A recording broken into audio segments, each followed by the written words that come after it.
हरे कृष्णा दोस्तों, आप सभी का हार्दिक स्वागत है आपके अपने चैनल सनातन चर्चा पर, जहां हम भगवान कल्की देव की लीलाओं के विषय में चर्चा कर रहे हैं। तो आइए उस कल्की पुराण की चर्चा को आगे बढ़ाते हुए चलते हैं उस समय में जब भगवान कल्की के समक्ष उनके सबसे प्रिय भक्त श्री शुकदेव जी प्रकट होंगे। जब भगवान शुकदेव उनके समक्ष प्रकट हुए तब उन्होंने भगवान कल्की को बताया एक सुंदर द्वीप के विषय में, जिसका नाम था सिम्हाला द्वीप। सिम्हाला द्वीप पर एक सुंदर राजकुमारी रहा करती थी जो कि महाराज बृहद्रथ और माता कुमुदी देवी की पुत्री थी। ये वास्तव में भगवान श्री हरि की प्राण वल्लभा माता कमला देवी, माता लक्ष्मी हैं, जिन्होंने उनके अवतार कार्य की पूर्ति के लिए इस रूप में अवतार धारण किया है। श्री शुकदेव जी भगवान कल्की को बताते हैं कि जो राजकुमारी पद्मावती है वो बाल्यकाल से ही भगवान शंकर की भक्त है। उन्होंने बाल्यकाल से ही भगवान शिव शंकर की आराधना और तपस्या की है और उनकी तपस्या से प्रसन्न होकर भगवान देवेश्वर महाकाल उनके समक्ष प्रकट हुए और उन्होंने उन्हें वरदान दिया कि साक्षात भगवान श्री हरि उनके स्वामी बनेंगे और उनके अतिरिक्त यदि कोई भी पुरुष उनके प्रति कामपूर्ण दृष्टि रखेगा तो वो तुरंत ही स्त्री के रूप में बदल जाएगा, उसका रूप स्त्री के जैसा हो जाएगा। साथ ही साथ भगवान शंकर ने उन्हें भगवान विष्णु की आराधना कैसे की जाती है उसके बारे में भी बताया। तो ये सब वरदान पाकर देवी पद्मावती बड़ी ही संतुष्ट थी और बड़ी प्रसन्न हुई। लेकिन देवी पद्मावती के जो पिता हैं महाराज बृहद्रथ, उन्होंने अपनी पत्नी देवी कुमुदी देवी से कहा कि देवी, हमारी पुत्री अब बड़ी हो गई है और विवाह की आयु हो चुकी है, अतः हमें उनके लिए स्वयंवर आयोजित करना चाहिए। तब उनकी पत्नी देवी कुमुदी देवी ने उनको बताया कि भगवान शंकर के दिए वरदान के अनुसार तो पद्मावती को स्वयं भगवान श्री हरि वरण करने आएंगे। तब महाराज बृहद्रथ कहते हैं कि मैं अपने आप को इतना सौभाग्यशाली नहीं समझता कि स्वयं भगवान श्री हरि को अपनी पुत्री का कन्यादान कर सकूं। यदि भगवान शंकर का वरदान है तो स्वयं भगवान श्री हरि इस स्वयंवर के द्वारा ही अपनी अर्धांगिनी देवी पद्मावती को अपने साथ ले जाएं। तब महाराज बृहद्रथ ने एक बड़े ही सुंदर और भव्य स्वयंवर का आयोजन किया, जहां बड़े बड़े राजा महाराजा आए, कुछ हाथी पर कुछ घोड़े पर बैठकर आए। उनके हाथ में अस्त्र और शस्त्र ऐसे थे मानो देवराज इंद्र स्वयं ऐरावत पर बैठकर आ रहे हैं और आसपास अनेकानेक देवी देवता चल रहे हों। जब माता पद्मावती का सुंदर स्वयंवर आयोजित हुआ तो सभी राजाओं का उत्तम सत्कार और आतिथ्य किया गया। सुंदर नृत्य और गायन की प्रस्तुतियां आयोजित की गई।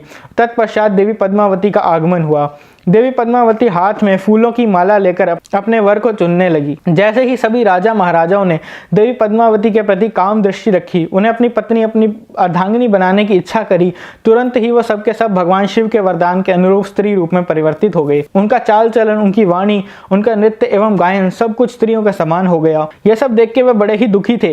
वो नहीं जान पा रहे थे कि उनके साथ क्या हुआ। अतः वो देवी पद्मावती की ही परिचर्याएं देवी पद्मावती की संगिनियां बन गई और उनकी सखियां बनकर उनके साथ चलने लगी। जब देवी पद्मावती ने यह सब देखा तो वह बड़ी ही दुखी हुई कि उन्हें वरने वाला इस संसार में कोई भी नहीं है। यदि भगवान शंकर का वरदान सत्य नहीं हुआ तो क्या होगा। तब ये सारा वृतांत जो है शुकदेव जी ने सुना और भगवान कल्की को बताया। ये सारी बात जानने के बाद भगवान कल्की शुकदेव जी को सिम्हाला भेजते हैं और उनसे कहते हैं कि तुम जाओ और पद्मावती के शोक का निवारण करो। तब शुकदेव जी बड़े ही सुंदर मार्ग से पद्मावती के यहाँ पहुंचते हैं और माता पद्मावती के पास जाकर उनकी बड़ी ही प्रशंसा करते हैं। तब पद्मावती उन्हें सारी बात बताती है कि किस प्रकार से उनके स्वयंवर में उपस्थित सभी राजा महाराजा जो हैं स्त्रियों के वेश में बदल गए हैं और कोई भी उनसे विवाह नहीं कर पा रहा है। तब शुकदेव जी उनको बताते हैं कि देवी, तुमने भगवान शंकर की आराधना की है और भगवान शंकर ने आपको भगवान विष्णु की स्तुति और प्रार्थना करने का जो भी मार्ग बताया है, कृपा कर आप मुझे वो बताएं। तब देवी पद्मावती उन्हें वो सब कुछ बताती है किस तरह से भगवान शंकर ने उन्हें भगवान विष्णु की आराधना करने का मार्ग बताया है, जो कि वास्तव में भक्ति का सबसे उत्तम मार्ग है। माता पद्मावती उनको बताती है कि सर्वप्रथम व्यक्ति को प्रातः स्नान आदि से निवृत्त होकर ध्यान मुद्रा में बैठ जाना चाहिए। तत्पश्चात आचमन इत्यादि करके भगवान विष्णु को अर्घ्य अर्पण करना चाहिए। उसके बाद भगवान पर ध्यान लगाना चाहिए। और ध्यान का मार्ग कुछ इस प्रकार है। सर्वप्रथम हमें भगवान के कमल चरणों पर ध्यान लगाना चाहिए। तत्पश्चात भगवान के घुटने, उसके बाद भगवान की कमर जो कि वस्त्र रूपी प्रकृति के 3 गुणों से सुशोभित है और ब्रह्मा, यमराज आदि सबका निवास स्थान है। उसके बाद भगवान की नाभि जिससे स्वयं ब्रह्मदेव उत्पन्न हुए हैं। तत्पश्चात भगवान की छाती और कंठ जो कौस्तुभ मणि और श्रीवत्स से सुशोभित है। उसके पश्चात भगवान की भुजाएं जो कि एक काले हाथी की सूंड के समान बलिष्ठ हैं।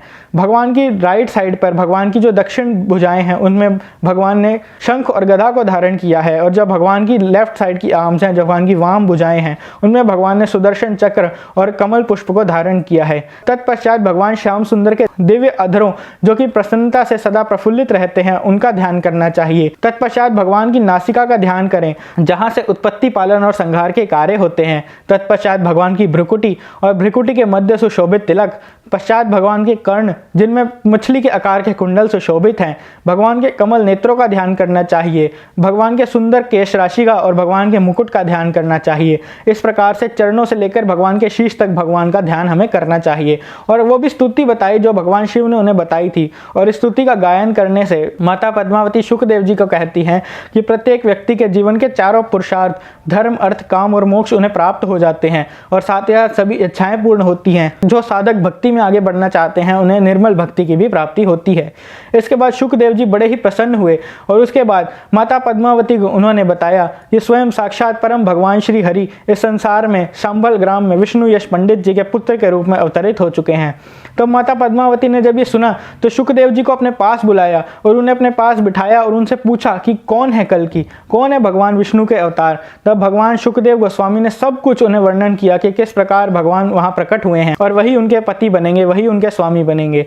तब माता पद्मावती ने प्रसन्नता से शुकदेव जी को पूर्णतः आभूषणों से सजा दिया। उनके पंखों पर मोतियों की मालाएं, उनके चरणों में भी सुंदर सुंदर आभूषणों से युक्त करके उन्हें भगवान कल्कि के पास भेज दिया।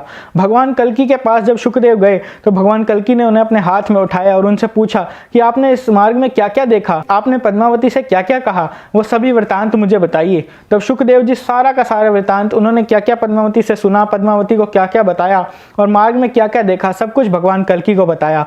और भगवान कल्कि ने अपनी प्राण वल्लभा जानकर देवी कमला पर कृपा करने के लिए, देवी पद्मावती से भेंट करने के लिए तुरंत ही अपने श्वेत अश्व, जिसको भगवान शिव ने उन्हें भेंट किया था, उस पर आरूढ़ होकर सिमहाला प्रदेश की ओर रवाना हो गए। अब भगवान कल्कि और माता पद्मावती की सुंदर भेंट किस प्रकार होती है वो हम कल्कि पुराण के अगले भाग में जानेंगे। आज हमने जाना कि माता पद्मावती कौन है, उनका अवतार कहाँ हुआ, क्यों हुआ और साथ ही साथ भगवान कल्कि के प्रति उनका प्रेम कैसा है, भगवान शंकर ने उन्हें कैसा वरदान दिया, क्या वरदान दिया और किस प्रकार उनके स्वयंवर में सभी राजा स्त्रियों के रूप में परिवर्तित हो गए। अब भगवान कल्कि और माता पद्मावती की सुंदर लीलाएं हम अगले भाग में चर्चा करेंगे। अगर ये वीडियो आपको पसंद आया हो तो इसे ज़्यादा से ज़्यादा लाइक और शेयर करें और कमेंट्स में अपने रिव्यूज़ बताना ना भूलें। साथ ही चैनल सब्सक्राइब करना ना भूलें। हरे कृष्णा। आप सभी को हमारी सप्रेम राम राम।